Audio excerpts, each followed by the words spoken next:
Holbrook Travel is pleased to bring you this webinar today, Photographing the Spirit of Birds with award-winning nature photographer, Krisztina Scheeff of KS Nature Photography. During this webinar, Krisztina will take us on a photographic journey of some of her favorite birds, tell the stories behind the shots, share some helpful tips and tricks on photographing birds, and share some other wildlife shots. She'll also talk about San Diego's celebrities, the rushing grebes, where and when to photograph them, and tips for camera setup. And then we'll have time for questions at the end, so please be sure to submit those as you think of them. So at this point, I'd like to turn it over to Holbrook's ambassador, Debbie Jordan, who will introduce Krisztina. Debbie, welcome. Thank you, Lindsay.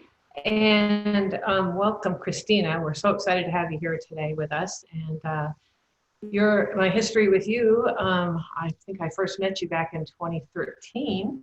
So it was pretty far back, 7 years ago. And that was at the San Diego Bird Festival, where Holbrook has been sponsoring, helping sponsor the festival for 9 years now. And in 2017, I got a chance to travel up to Lake Hodges with you and get to see those rushing grebes, which was an unforgettable experience. And, you know, just to see how, you know, you managed that field trip, and the folks really loved you, and me too, fell in love right away. And we just had so much fun. So you can see that she does do a lot of tours and workshops, and so she says, if you want to learn more, just check out her website. And oh yes, well, so after we first met, you know, at the time it was, you know, I guess it wasn't, you know, something that you had thought about doing trips at that time, but the timing became right in the past year or so, and now look at all these wonderful trips that you're leading. And I also have met quite a few of the participants who are going to be going with you to these destinations. They're very nice people, so anybody that's interested in joining one, just let us know. So with that, go ahead, and we can't wait to see these pictures. Oh my, thank you guys. So I see people are still trickling in, so I'm gonna get a slow start. I need to share my screen, so hold on one moment. All right, folks, and I am gonna do that one once we figure this out. And here we go. And share. I love this Zoom thing. It's super cool, as long as you can see me there. All right, can you see everything all right there? Yes, ma'am. Awesome. Perfect. Yay. Welcome, welcome, everybody. I hope people are still popping in. I mean, I'm like, oh, wow, it's a cute little group of 190 people so far. Yay. You and 190 friends. So here we go. And this is my little welcome photo. I love this shot. I'm going to try to tell you a lot of stories behind the photos. This is American white pelican coming in for landing at Lake Hodges, and the boat dock is right in front of him. I always find pelicans very graceful flying, and the moment they have to land, it just all breaks loose. And I remember taking this photo, and I was laughing. I was shaking with the camera itself, and I had to tell myself, all right, calm down, okay? Because you can't have a shaky photo. So, but I absolutely love this shot. It's my little arms out to you to give you a virtual hug and say, welcome, thanks for being here. So let me take you on a journey of some of my favorite spots, okay? This one is actually Lake Hodges. And on a good day, or I should say on a good month when we have a whole lot of rain, right now it's 100-some degrees. So if you ever want to come visit, don't do it in the summer, come in the winter. That's where we get very busy. There are a lot of good places to photograph in San Diego, where I'm located, but this is one of my very favorite ones. And this is the slides where I'm going to mention you guys a couple things, and I'm actually going to take you to the next slide, which is, there'll be a lot of information going through today, and you might feel overwhelmed, or if you getting your questions into the Q&A box and for some reason we can't get to it, please do me a favor, send me an email or give me a call or send some smoke signals. And then what I'll do is I'll be happy to reply back to you. Maybe you have some camera questions, location questions where, hey, Krisztina, what's a good month to photograph, blah, blah, blah in San Diego, and I'll be happy to help you out. Super easy. You don't need to remember my name. It is Hungarian. It's Krisztina with a Z and a whole lot of letters in the last name. So I made it easy. It's ksnaturephotography.com. And when you click on contact, you can see all my info, and you can also read about conservation and education, workshops, galleries. You can read more about me if you really want to. So that's the slide. With that said, I did get a couple questions already that folks sent in. So as we go through the presentation, I'm going to try to answer those. Also, I did get a note from iPod, if you're here from Hungary, well, my Hungarian connection. And so I'm going to take 2 minutes to say, Szia, hogy vagy? Köszönöm szépen, hogy itt vagytok. És also my mom is online from Hungary. It's so cool. She's been muted, so she can't talk. But I talked to her earlier. So köszi szépen, hogy itt vagytok, és boldog augusztus 20-át holnap, a nagy ünnepnapra.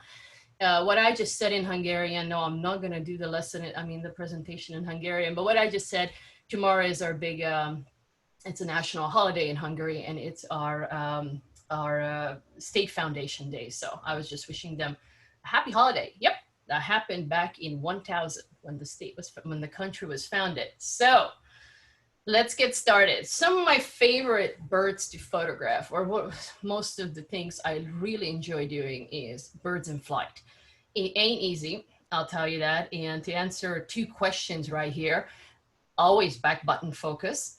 If you somebody asked me about back button focus on a camera, it will help you a lot getting birds in action to fly. This is a bald eagle at one of the lakes here in San Diego.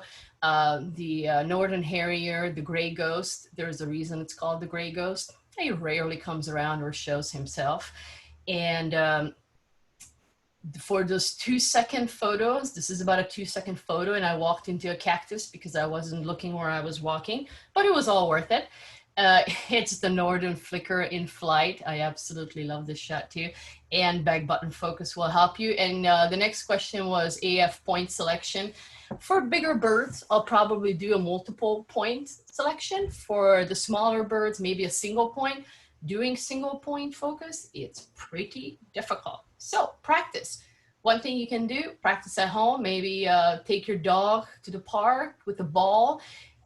Photographing birds in flight, it really helps you. This was, by the way, a white-tailed eagle in Scotland. We don't have them in the US. It's I go to Scotland to photograph these beautiful guys, and same with this bird. It's the red kite, also in Scotland. But I guess my point is single point focus will help you, although it's not that easy. So practice it by or you can take your spouse for a walk for a slow practice, slow moving target, or maybe take your dog with a ball. Birds in flight, to me, it's all about anticipation. What's their next move? More you know their behavior, easier for you is going to be to know what they're going to do next and what's going to happen. Another fun thing, this is Costa Rica. Scarlet macaw. This is a technique called panning, when you put a very low shutter speed to create that motion as you're swooping through the rainforest, and you try to get something in focus. That would be the eye, and then you slowly move with the bird as it flies by. For birds in flight, it always helps if the bird is flying, maybe with something in its beak or its talons. I think it creates a lot more dynamic and fun photos. This is actually the female American kestrel right at my house. They decided to nest here this year, so we've been having a whole lot of fun. Or maybe you're a tern with a fish, or possibly an acorn woodpecker with a acorn, of course. Now, these shots, again, for me, the story to help you get these shots, it's a lot of anticipation. I watched their pattern as they went between oak trees and tried to get them in flight, and they kind of always do the same pat. Now, I can't lie, I'm not gonna lie to you. After 2 hours of photographing these 2 guys, the first phone call I make is usually the chiropractor, because I need a little neck massage. Boy, it'll put your muscles and neck muscles to the test for sure. So sometimes the problem is not that they're fast, but that they come too close to you. This is a American avocet in Irvine. It's a sanctuary where the birds are very comfortable with people walking around. So they just swoop by you. This is a full frame shot. I cropped him everywhere. So I just decided, you know what, I kind of like it. Talk about small birds, photographing birds in flight. Those of you photographers who do tree swallows or try to get them in flight, here's a little tip for you. Find a very windy day. This was a very windy day on the lake, and I noticed their pattern, how one way they're going fast out, but coming back, they had to fight the wind. And I said, you know what? I think that's going to work for me very well. So that's how I was able to actually snag some shots. Another small little bird. Small birds are so difficult. A little California neckcatcher. But if it's not a small bird or a fast bird, then it's a shy bird. This is the hoopoe. I stood in I was photographing from a hide in Hungary. It took me an hour for him to get used to me walking into the hide. And then I clicked the camera. And then it took me another hour for him to say, okay, I'll put up with your camera clicks now. So if you get a sense of there's a pattern of one common thing in photographing birds in flight or any wildlife photography is patience. I have to say this, if you don't have it, wildlife photography might not be the thing for you. You can learn it. I learned a lot of patience. So that might be not your thing, but you can always give it a try. These are the red kites again in Scotland that I do on my tours, having a little food fight. And some of the most fun action shots are, I'll tell you a little trick about this. This is a brown pelican going in for diving at fish. This is up in Irvine. Somebody called it a controlled car crash. It is fun to watch the bird just straight diving into the water, and you wonder if he's going to come back out. And they do. They developed a system where they don't break their neck. They inflate it with air. But what I did in the second shot, I'm actually not focusing on the bird. I'm focusing on the water, sure hoping that he's going to dive right in on that spot. And if not, you'll just try again and again and again. So what's the word? Patience. Whole lot of patience. And sometimes it's just fun to catch a bird riding another bird. This was the red-winged blackbird down at Lake Hodges riding the great blue heron. What happened is the great blue heron ventured a little too close to their nesting area. So more fun shots. If fast and small not enough for you, then try fast and a little bigger. These are the peregrine falcons in La Jolla. When they start nesting, usually March, April, there's a lot of food transfer going on between the adults. And besides being 200 miles per hour divers, they come out of nowhere. So you can spend hours and hours there and try to get a shot. And I have a few, but boy, did I miss a few shots too. And if they're not doing food transfer, then they're protecting the nest. And over here, no, he's not going to eat that. I mean, she is not going to eat the brown pelican. What happened is the brown pelicans kind of ventured a little close to her nesting site. So she just darts out and kind of lets them know, hey, bro, you're come a little close, and kind of throws them off balance. Pelican was fine. Peregrine falcon's fine. There's feathers flying. Everybody was good. So I know I had a lot of questions on camera gear, so I just put the slide in today to answer some of the questions for you. A lot of times people ask me, what's the best camera? And my answer to you is the camera that's in your hand. That will be your best camera. I started out with Canon. I stuck with Canon. If you start out with Nikon, Sony, you want to switch, it's really up to you. They're all very good. And with the new gear coming out, you know, the mirrorless cameras, the lighter lenses, maybe you'll need less visits to the chiropractor, so that's a good thing. Also, if you think, here's a little tip for you, if you think of picking up a camera and you say, well, getting a camera, it's all about what you want, but it's also about your budget. It's the world of all kinds of goodies out there, and boy, do we have all kinds of big lenses. I don't have a very big lens. My biggest lens is actually a 400 and the Tamron 150 to 600. But what you can do is first rent a camera at your little camera shop and a lens to see if you even like doing wildlife. Maybe you want to do landscape. Maybe you want to do macro. And then with a lot of people switching to mirrorless, I tell a lot of folks is go down to your local camera shop and look at some used gear. there'll be some really, really good stuff. And Camera Shop they offer you a 1-week warranty. So you can try it out, go back and say, nah, I do want to buy a new one, or see how you like it. And guess what? I did have a question on cell phone. So I included on my lenses and extenders, my cell phone. I'll tell you that why. Before I go into it, I'm going to tell you about the tripod and the camera. I do have a tripod. I have a Wimberley. It's in the back there. To be honest with you, most 90% birds in flight, I don't use it. It's really difficult. I mean, difficult for me. Most of the birds move very fast. So you have to move with them. I think my latest, somebody asked me what's my favorite combo out of all this stuff. My latest combo, because I travel a lot, it's really hard for me to log around a 500 or 600. Also, I'm gonna make a lot more money before I buy a huge big lens. But I love my 400. What I did is I use it with the 7D Mark II, which is a crop sensor, and the 1.4 extender, and poof, there I have 800, and off I go travel. My camera bags, because just folks asked me, I had my think tank, Mindshift, a long time, 36 liter.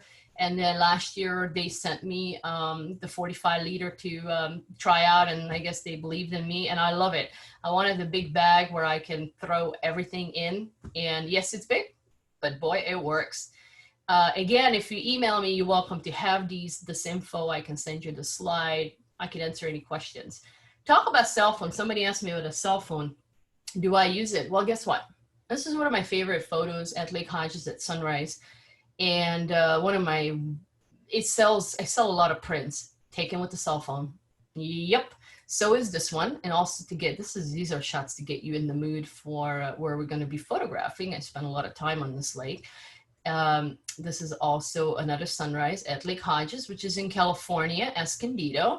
And this was a workshop I was leading for NAPA, the North American Nature Photography Association. It was wildlife and landscape. And cross my fingers, Sunday morning, there'll be a good sunrise. And boy, we were treated to some heck of a sunrise. So one of the things I love photographing is the grebes. Grebe, Grebe, Western and Clark's grebes. I've been studying them for about over 5 years, and many people call me the grebe whisperer and grebe lady and whatnot. I run workshops at the San Diego Bird Festival. I think the reason they say that about me, because these are the largest vertebrates that actually walk on water to impress each other, and during mating season, it's an impressive sight. But because I spend so much time with them, I can actually tell you when they're ready to go before they even raise out of the water, so you can get your photo. Rushing, by the way, happens between male grebes and male and female. In this case, it's a male and a female. And if you look closely, this was a photo that I went home and I'm looking through my photos. I'm like, hold on, time out. Look at the bird in the back, the heart shape. You know, it's a courtship behavior. This is when they mate up. And this is actually, the male is in the back, the female's in the front. Males are a little bit bigger. And there is the shadow of the neck created a heart shape on the male's chest. I thought that was super cool. To my photographer friends, this is the moment that you're all trained for, right? The bird's coming at you it's way super fast, and you try to focus. So I have, after every 10 blurry shot, I have one in focus. It happens. This is another rushing shot. It's interesting because it's a Western grebe in the front and a Clark grebe in the back. More rushing. When you're bored, you kind of turn around and try to get different shots, maybe get a backlit photo. When you don't have enough time, especially when we're in the boat, to switch the boat around, I just tell my clients, okay, backlit, and you quickly dial in your settings, and that's what you get. And sometimes there are more birds than just 1, 2, or 3, or 4. There's 5 of them. And I did have a question on low light shots. This is actually a sunrise photo I'm shooting. This is a backlit photo. I'm shooting into the light, but I do go out early in the mornings. And if there's not enough light, there are 2 things you can do. One, get a camera that handles ISO pretty good, like the Canon 1DX, or I'm sure Nikon and Sony has their versions too. They are a little bit more costly, so you can up that shutter speed, right, to get these shots. Or you say, well, I'm going to keep it at a low ISO, and I'm going to go photograph stationary birds, birds that don't move too much. So now your shutter speed, you're shooting at a lower shutter speed. I hope that makes sense to the person who asked that question. More grebes, this is like feeding. There's always so much action with these birds. This is the weed ceremony. This is when, I know, in California it's legal. No, not that weed. This is the other weed. This is the nesting material weed. They offer each other nesting material so they can build a nest.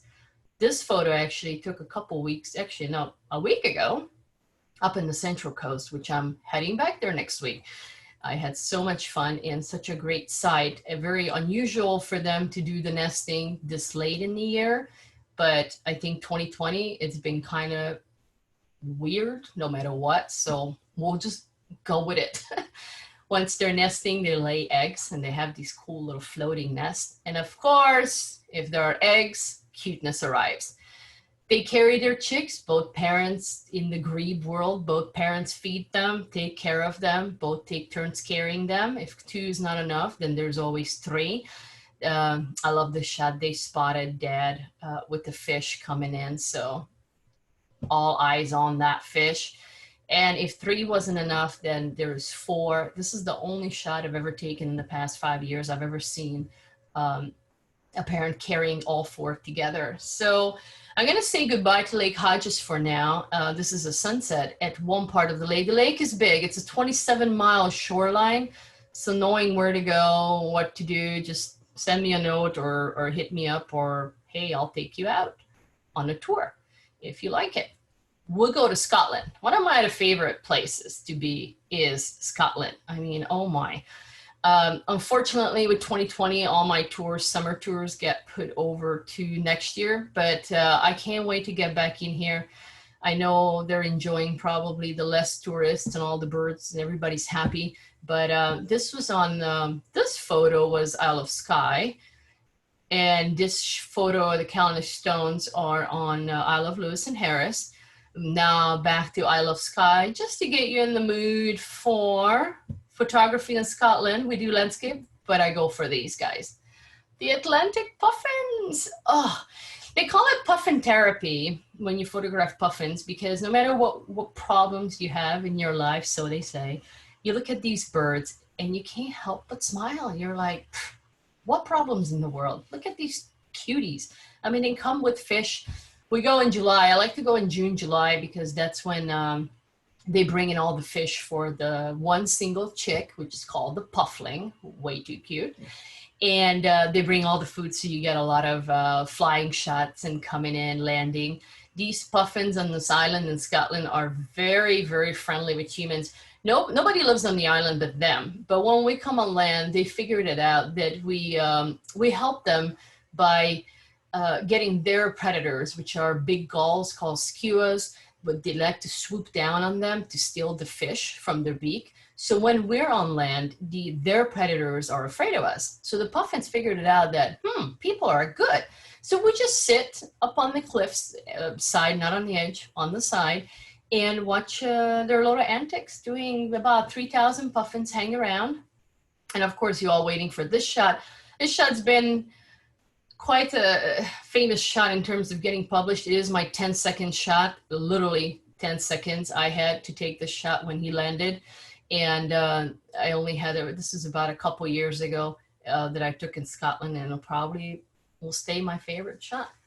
So we covered birds in flight, action shots, Scotland, and one of my other things, I do enjoy taking portraits. And one of the things, if you are starting out with wildlife photography, don't get frustrated. Please be patient. Photographing birds in flight, it's not easy.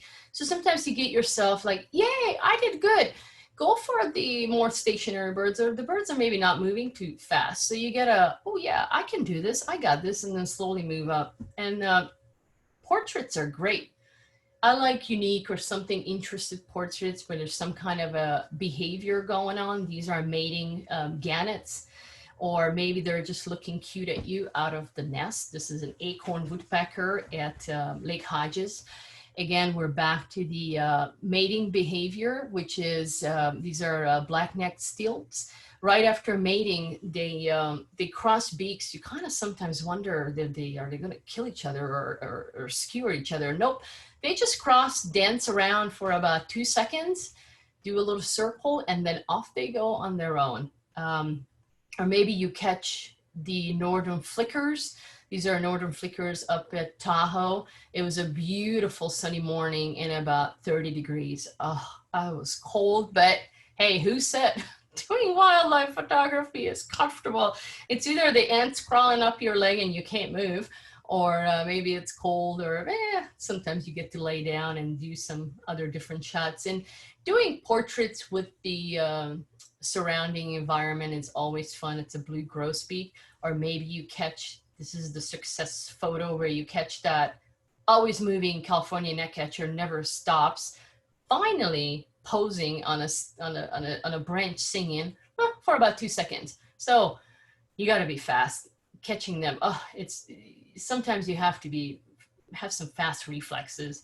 The Zulu bunting, they are migratory birds for us. So whenever we have migratory, usually in the winter, I try to get out and get some unique portrait shots. And again, with flying shots, it's kind of cool when you have something in your beak, kind of like, and posing with it. This is summer tanager in Costa Rica. Costa Rica, by the way, is a great spot for birding and photography because they're just there. There's a whole lot of birds. So it would be a little easier than trying to find other birds. This is a cedar waxwing. Again, find their behaviors, find a berry tree when they're feasting, and you can have a whole lot of them. Nesting season, when they're bringing in food for the chicks. This is a Nuttall's woodpecker with a whole lot of goodies. Or maybe mating season. If you ever watch the Roadrunner male, he'll parade around with any kind of snack, looking for the female. They will mate and then offer the food to the female. So as he parades around, he can snap a couple shots. If not food, it's nice when you have that look that, well, yeah, I'm pretty and I know it.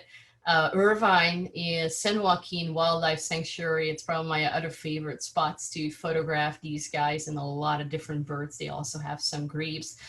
And of course, with portraits and the look, you can't go wrong with the bald eagle giving you the eyes. I mean, yeah, it works. So with that said, I'm going to take you, I know I had a question about photography spots in, where was this? In Rocky Mountain and New Mexico this time of the year. To be honest with you, I haven't been to Rocky Mountain, and New Mexico I have been, but not this time of the year, so I'm not sure. But if you want to go back to New Mexico in the winter, and this is a great spot for beginner photographers because, first of all, you have some big birds to photograph. You have about 30,000 of them you can choose from. It's a sandhill crane migration and the snow geese migration at Bosque del Apache. Yes, I do tours there too. So we go out for a lot of sunrises and sunset photos, but when I say a lot of birds, I mean, if you can't get one in focus out of all these, then yeah, you will. So if you're a beginner photographer, whatever camera, I know I had questions about bridge cameras, small camera, big cameras, any camera will do. They're all quite close to you. There's a whole lot of them. So you feel like, oh, okay, I've got this. There's one little geese coming in for landing. I know he was kind of looking for a spot. He's like, I don't know, can I land over here maybe? Bosque I really enjoy for the light. To me, when you get to the point where you're like, okay, I took a lot of photos and now what? Try to go out in the sunrise or the golden hours or the sunset light. This is, they take off. What they do, they roost in these ponds for safety so predators can't get to them. And then once the sun comes up, they take off and go to the fields where they feed. So, I mean, there are 2 birds here, but imagine hundreds and hundreds taking off at the same time. It's just absolutely beautiful. And these are sandhill cranes coming in for landing at Bosque. And I just shot the silhouettes. They look like dinosaur birds, which actually, they are one of the oldest birds that exist. One of the things, we call this birdscaping. When you do birds with a landscape, I find it interesting to include the environment that they live in. So you kind of get a feel of where you are and where you're standing, and get the not just one single bird. So you can see in there, there's a whole lot of different species of birds hanging around. This is another sunrise shot at Bosque. A couple cranes. I just kind of singled them out and concentrated on the silhouette and the light itself. So one of the other things I do enjoy photographing is young birds or behaviors. Obviously, I got to remind you, when you look at these photos and special nesting birds, I'm nowhere near close to the bird. As you can see, they're comfortable, they're going by their behavior. Ethical bird photography or wildlife photography is very important to me, and I try to get that across to any of my students or clients. So some of these photos are a long telephoto lens, and on top of it, sometimes I have to crop in, obviously, to show you the details. So I'm not close, I'm far away, and I'm not bothering them. This is actually across a cliff in Scotland. These are kestrels. These are Scottish kestrels, I should say. So we have American kestrel. These are just called kestrels. And they had 4 chicks that year. And I just love the shot where, I don't know how dare the parents showed up with no food. And the kids just went yelling at poor him. I felt bad. But if you want something closer, San Diego, we at Lake Hodges, we have a nesting pair. I mean, we have a resident pair of red-shouldered hawks, and they usually have 2-3 chicks every year. I mean, the fuzzy heads, and it's just fun. Young birds are very curious. They're not quite sure what's going on with the humans yet, like these juvenile peregrine falcons. This is in La Jolla. And they're interested in you. They want to check you out. Sometimes you see the young ones as they learn flying. They fly over the photographer's head, almost steal a hat from you. They're just enjoying themselves, and then later they figure out about humans, and then they become quite shy. The big news was this year that we had a nesting pair of bald eagles somewhere in San Diego. I don't share locations of endangered or sensitive subjects like owls or eagles, because we want to keep them safe and hopefully not get too many people visiting them. But this was a big deal. Both young, this is from March. They're done, they're gone. Both young eagles have grown up, very good looking juveniles, and have left the area. Mom and dad kicked them out. Talk about dad. I just love this shot. It's the osprey down to Del Mar. We have a nesting osprey pair, and he brings in all kinds of fish, big fish, little fish. One day he showed up with a redfish. And I think we figured out that somebody's missing some money from their koi pond. It was a big koi. He said, honey, I got you something. I have some redfish. Talk about behaviors. The peregrine falcons, when they teach the juveniles or bringing in food, at one point they stop taking it to the nest to encourage the young ones to fly over, to start flying and getting out. So there is the young one coming in for a bit of a snack. And more kids for you, the sweet great horned owls. I mean, just to look on themselves. Now, some of these photos, and I have one coming up later on about the owls to somebody who asked me about low light. Never ever please use a flash on owls. This is the reason it's so light, because I think my ISO is pretty high. I did not look at my setting, but it's quite high. I don't use flash. This was towards the end of the day, taking this photo when they're just waking up, getting ready to have their day, which is their night. So you will need a good lens for taking photos of owls, a good lens and a good camera for sure. So with that said, what do I do with my photos? Well, I do get published here and there. You can check more on the website under About Me. I do art galleries. I do sell prints. It was a big order at a local place of a lot of Lake Hodges landscapes. I do workshops, I do bird festivals, I do presentations, I do all kinds of fun things. But I think the most I like to use my photos for is conservation and education. there is a link. There's a couple projects going on. There is a link on my website that details like the bald eagle tails and the grebe conservation at Lake Hodges. So I won't get in very big detail about it here, but using photos to get the word across of maybe stay out of the nesting site or use it for learning, for folks to learn it. It's a big deal for me to do for conservation. And education is, I gotta tell you a little bit about this project I did, and we're still doing it.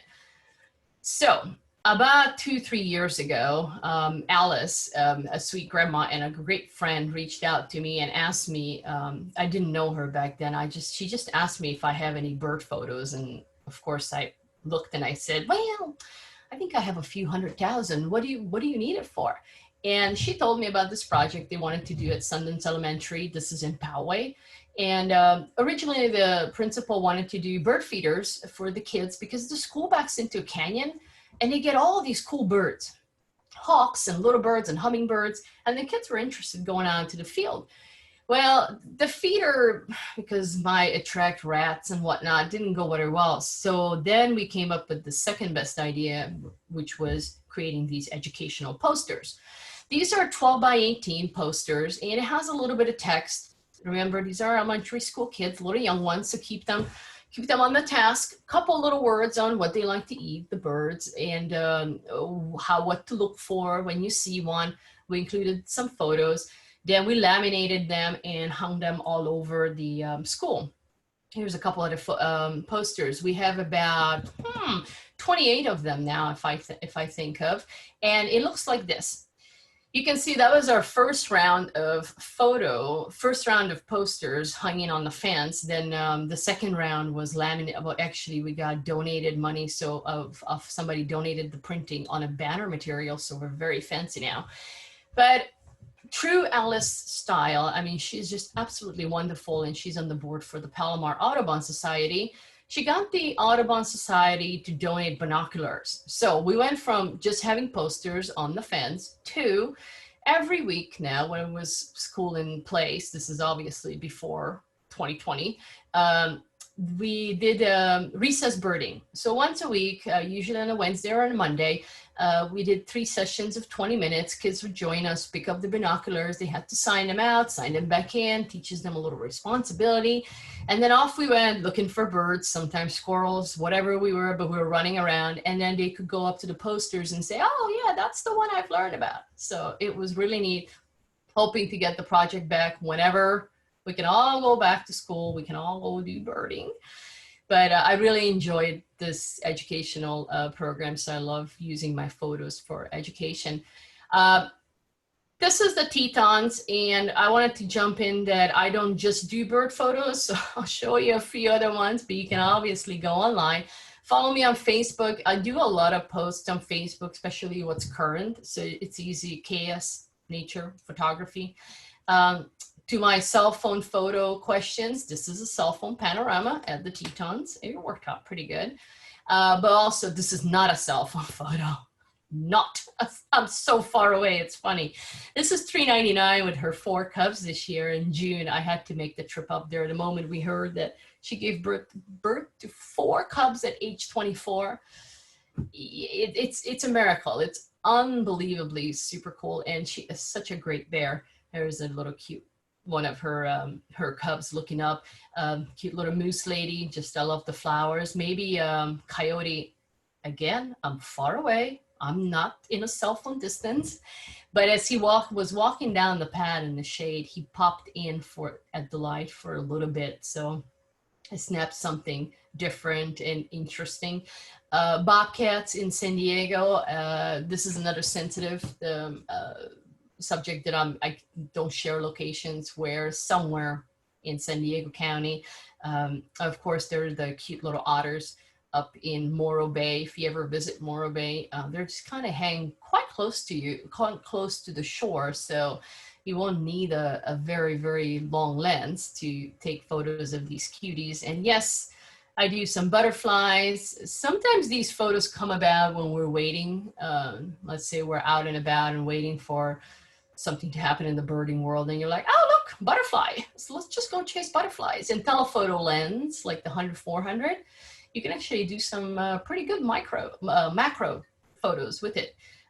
2 years ago, we had a crazy good season of rain. So there were poppy fields everywhere. You just, anywhere you would look. So of course I went out to do some flowers.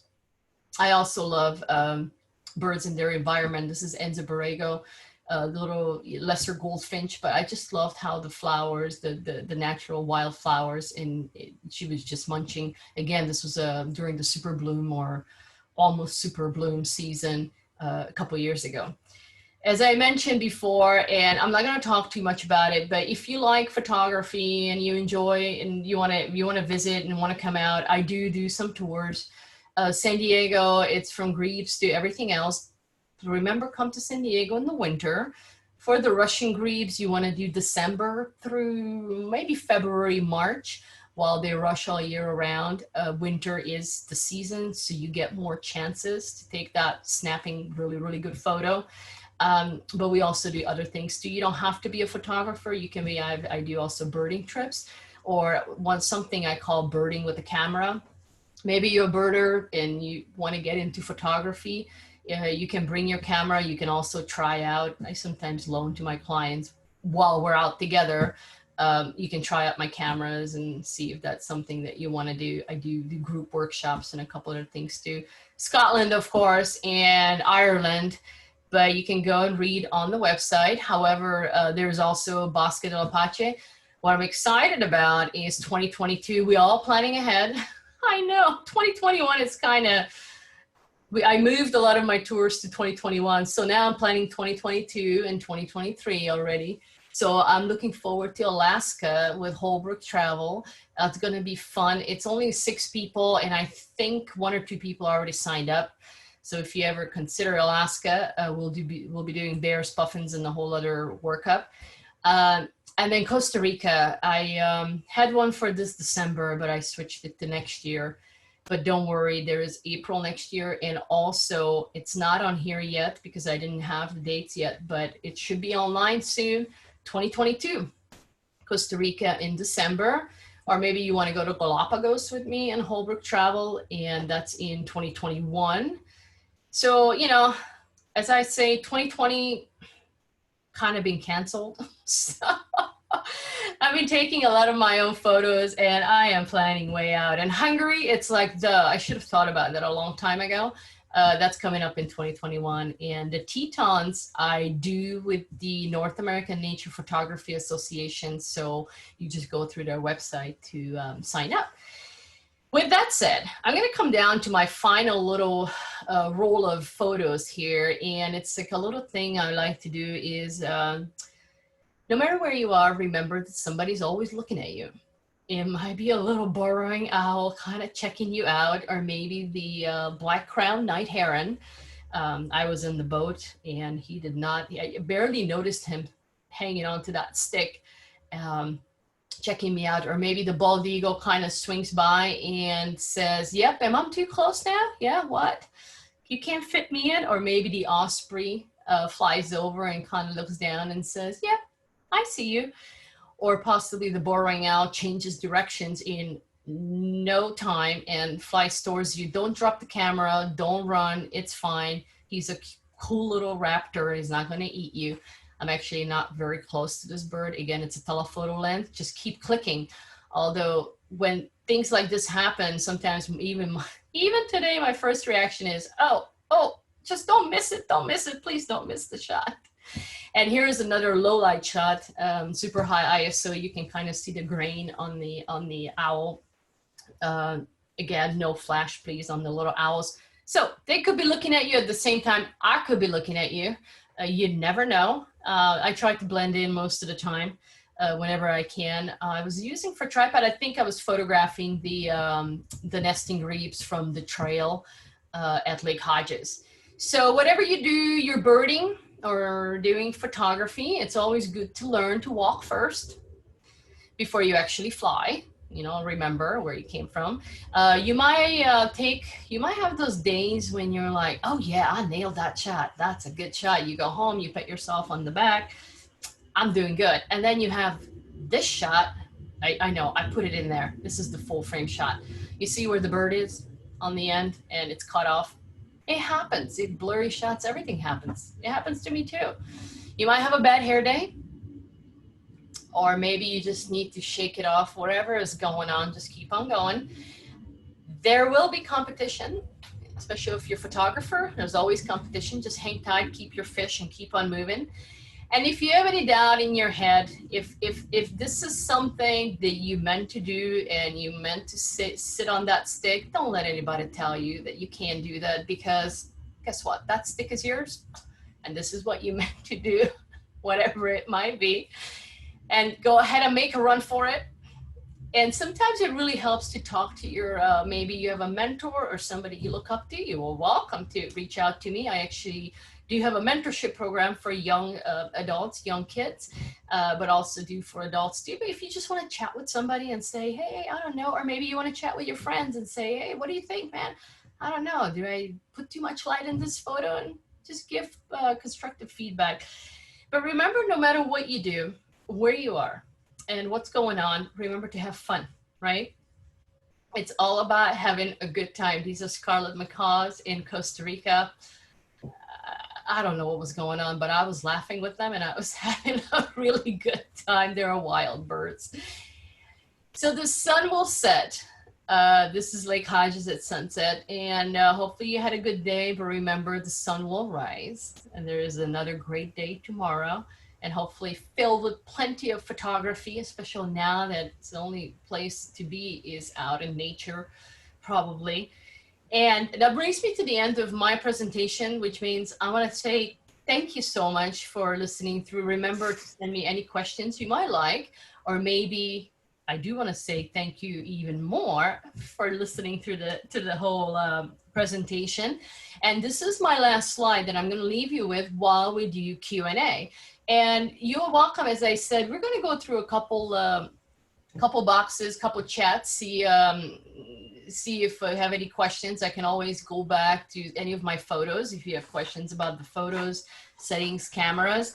And if any moment we run out of time, we're just gonna, oh, there is 21 in Q&A, and I know Debbie's gonna start asking them, telling me in just a moment. But if you have any questions, feel free to write my information down and send me an email, and I'm happy to either point you in the right direction. If I don't know, if you in the different parts of the country and maybe you're looking for a local guide. I do know a lot of other photographers, or you're looking for a club or looking for help. I'm happy to, I'm all about connecting and put you in contact and help you out to get out there and do some nature photos. So Debbie, I'm gonna let you read whatever questions you like and we'll see what we're gonna do. Sounds good. Oh my gosh, these photos. Yeah,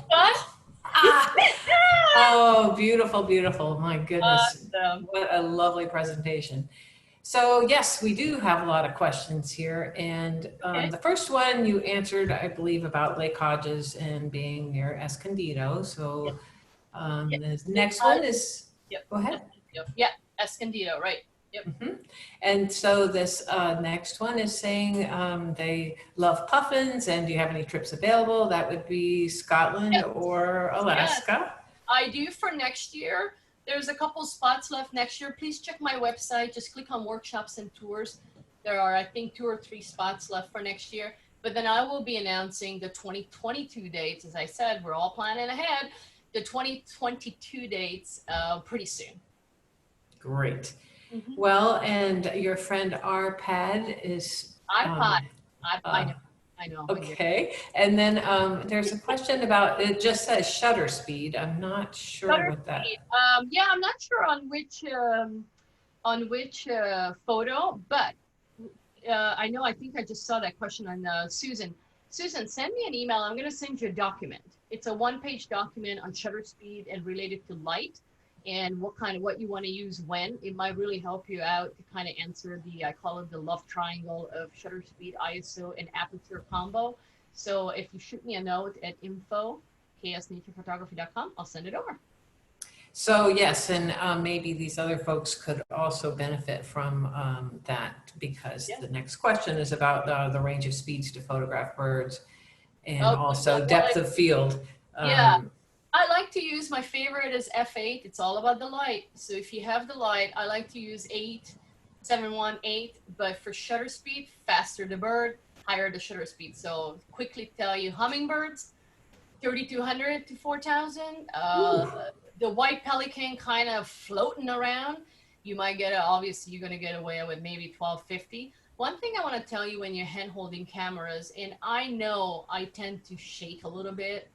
I don't know, we all do, or maybe you have a very steady hand. So I compensate by adding a little extra shutter speed, which means I gotta figure out my aperture and ISO. But again, just send me a note, I can send you some info on it. Well, especially too when the camera is really heavy. I mean, those Yes. lenses are not light, so that's a really good tip to just boost Got that, it. boost it Correct. up. So this one says, I know of nature preserves and parks where the facility staff have learned to hate photographers because they behave so badly when trying to photograph wildlife, especially nesting birds. Can you comment on the ethics of bird photography? Thank you, Doug. You're speaking to my heart. So check on Facebook. I actually did a post last week on I was photographing burrowing owls, and you are correct. A lot of photographers have bad, or people do look at us as, oh, and a lot of photographers do, and a lot of them don't bother the birds.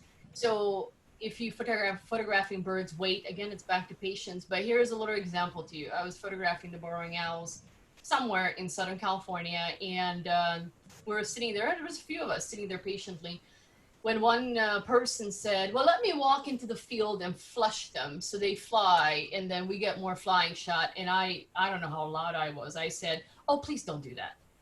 Please do not even think about it. So I spoke up, and you guys speak up, and I did a post about this. And same with, oh, I want more flying shots, so let me just chase the bird and see if it can fly from tree to tree to tree. You got to remember, this bird is putting out energy while it's doing that. So one thing I can tell you for ethics, it's super easy. Go to napa.org. N-A, it's not Napa, the wine country. It's Napa with an N, NANPA.org.